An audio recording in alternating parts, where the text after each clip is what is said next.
জুম্মার দিনকে দুটি এমন বেদআত আছে ইমাম সাহেবরা নিজেদের পোশাক বানিয়ে নিয়েছেন। একটি এমন আল্লাহ রসুলের সুন্নাত আছে, চাকরির বিনিময়ে তাকে গলা টিপে দিয়েছে। আর একটি এমন কাজ আছে, আপনাদেরকে কথার দ্বারাই জাহিল আর নিজেদেরকে হিরো বানিয়ে নিয়েছে। আপনারা কি জানেন সেটা কি? নাম্বার 1, আল্লাহ রসুল সাল্লাল্লাহু আলাইহি ওয়াসাল্লাম যখন মসজিদে খুতবা দিতেন, দাঁড়িয়ে খুতবা দিতেন।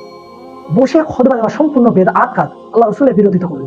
নাম্বার 2, জুম্মার দিনকে মসজিদে দুটি আজান দেওয়া সম্পূর্ণ বেদআত, আল্লাহ রসুল সাল্লাল্লাহু আলাইহি ওয়াসাল্লাম জুম্মার দিনকে একটি আজান দিয়েছেন। নাম্বার 3, আল্লাহ রসুল সাল্লাল্লাহু আলাইহি ওয়াসাল্লাম যখন জুম্মার দিনকে মিম্বারে উঠে কোরআন শোনাতেন, অর্থাৎ কোরআন দিয়ে আপনাদেরকে শিক্ষা দিতেন ও কোরআন দিয়ে খুতবা দিতেন। জালিকাল কিতাবুল লা রাইবা ফিহি হুদাল লিল মুত্তাকিন, এটা হচ্ছে এমন কিতাব যাতে কোনো সন্দেহ নেই, মুত্তাকিনদের জন্য পথ নিদর্শন। আপনাদেরকে ইমাম সাহেবরা কোরআন না শুনিয়ে গল্প এসব ধরনের কথা শোনায়। নাম্বার 4, একটি কথা প্রায় বলে থাকে ইমাম সাহেবরা, ক্বালা ক্বালা রাসূলুল্লাহ সাল্লাল্লাহু আলাইহি ওয়াসাল্লাম, তার মানে আল্লাহ রাসূল সাল্লাল্লাহু আলাইহি ওয়াসাল্লাম বলেছেন। আমি যখন সহজ ভাষায় সামনে